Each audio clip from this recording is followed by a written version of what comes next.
ಶ್ರೀ ಯೋಗಿ ನಾರಾಯಣ ಮತ್ತು ಕೃಷ್ಣದೇವರಾಯರನ್ನು ಹೊಂದಿಸುತ್ತಾ ಬಲಿಜ ಸಂಘ ಫೆಡರೇಷನ್ ಮತ್ತು ರಾಜ್ಯ ಬಲಿಜ ಸಂಘದ ಸೆಕ್ರೆಟರಿ ಆದ ವೀರೇಂದ್ರ ಕುಮಾರ್ ಅವರು ಮಾತನಾಡುತ್ತಾ 29/11/2024 ಕರ್ನಾಟಕ ರಾಜ್ಯ ಬಲಿಜ ಯುವಶಕ್ತಿ ಯುವ ನಾಯಕರುಗಳು ಮತ್ತು ಎಲ್ಲರೂ ಸೇರಿ ಒಂದು ಮೊಟ್ಟ ಮೊದಲ ಬಾರಿಗೆ ಕರ್ನಾಟಕದಲ್ಲಿ ಬಲಿಜ ಸಮುದಾಯದಿಂದ ಒಂದು ಆಪ್ ನ ಓಪನ್ ಮಾಡ್ತಾ ಇದ್ದಾರೆ. ಇದು ಬಹಳ ಒಳ್ಳೆಯ ಕಾರ್ಯ. ಇದು ನಮ್ಮ ಸಮಾಜಕ್ಕೆ ಆಗಬೇಕಾಗಿತ್ತು.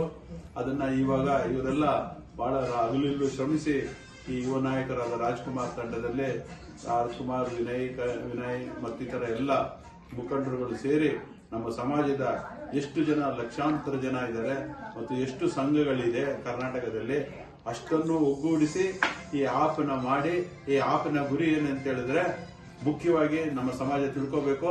ನಮ್ಮ ಸಮಾಜಕ್ಕೆ ಏನೇನು ತೊಂದರೆಗಳಾಗ್ತಾ ಇದೆ, ಏನೇನು ಇದಾಗಿದೆ ಅದನ್ನೆಲ್ಲ ನಿವಾರಿಸಿ ನಮ್ಮ ಸಮಾಜ ಮುಂದೆ ಒರಿಬೇಕು. ನಾವು ಬೇರೆ ಸಮಾಜಕ್ಕಿಂತ ಮುಂದೆ ಮಟ್ಟಕ್ಕೆ ಹೋಗ್ಬೇಕು. ನಮಗ ಸಮಾಜಕ್ಕಾಗಿರೋ ತೊಂದರೆಗಳನ್ನೆಲ್ಲ ನಿವಾರಿಸಬೇಕು ಅಂತೇಳಿ ಆಪ್ ಮಾಡಿ ಅವತ್ತು ನಮಗೆ ದಯವಿಟ್ಟು ಸಮಸ್ತ ಎಲ್ಲ ಗೌರವಾನ್ವಿತ ಬಲಿಜ ಬಂಧುಗಳು 29/11/2024 ಬಂದು ಆ ಆಪ್ನ ಉದ್ದೇಶಗಳೇನು, ಆ ಗುರಿಗಳೇನು ಎಲ್ಲ ತಿಳ್ಕೊಂಡು ಯಾರು ತಪ್ಪದೆ KR ಪುರಂಗೆ ಬಂದು ಭೇಟಿಯಾಗಿ ಈ ಕಾರ್ಯಕ್ರಮ ನಿಮಗೋಸ್ಕರ, ನಿಮ್ಮ ಮಕ್ಕಳಿಗೋಸ್ಕರ, ಮುಂದಿನ ಪೀಳಿಗೆಗೋಸ್ಕರ ಮಾಡ್ತಾ ಇದ್ದಾರೆ. ಇದು ಯಶಸ್ವಿ ಆಗಲಿ ಅಂತೇಳಿ ಸಮಸ್ತ ಗೌರವಾನ್ವಿತ ಎಲ್ಲ ಬಲಿಜ ಬಂಧುಗಳ ಪರವಾಗಿ ವೀರೇಂದ್ರ ಕುಮಾರ್ ಮತ್ತು ನಮ್ಮ ಫೆಡರೇಷನ್ ಪರವಾಗಿ ನಾನು ಎಲ್ಲರನ್ನೂ ವಿನಂತಿಸಿಕೊಳ್ಳುತ್ತೇನೆ. ಇದು ಯಶಸ್ವಿ ಆಗಲಿ, ಈ ಉದ್ದೇಶ ಈಡೇರಲಿ.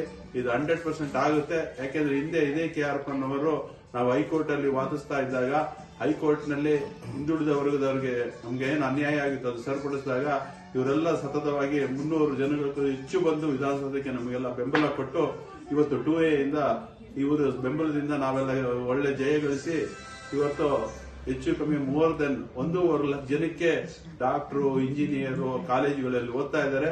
ಅದೇ ರೀತಿ ಇದನ್ನು ಆಗಲಿ ಅಂತೇಳಿ ಆಪ್ ಉದ್ದೇಶ ಸಕ್ಸಸ್ ಆಗಲಿ ಅಂತೇಳಿ ಹಿಂದೆ ಸಕ್ಸಸ್ ಆಗಿದೆ, ಅದೇ ಸಕ್ಸಸ್ ಇದು ಆಗಲಿ ಅಂತೇಳಿ ನಿಮ್ಮೆಲ್ಲರ ಪರವಾಗಿ ಮತ್ತೊಮ್ಮೆ ಕೇಳಿಕೊಂಡು ದಯವಿಟ್ಟು 29ನೇ ತಾರೀಕು ಯಾವುದೇ ಕಾರಣಕ್ಕೂ ತಪ್ಪದೆ ನಿಮ್ಮ ಮನೆ, ನಿಮ್ಮ ಕುಟುಂಬದ್ದು, ನಿಮ್ಮ ಮಕ್ಕಳ ಏಳಿಗೆಗಾಗಿ ಎಲ್ಲರೂ ಬರಬೇಕಲ್ಲ ಎಂದು ನಾನು ವಿನಂತಿಸಿಕೊಳ್ಳುತ್ತೇನೆ. ವೀರೇಂದ್ರ ಕುಮಾರ್.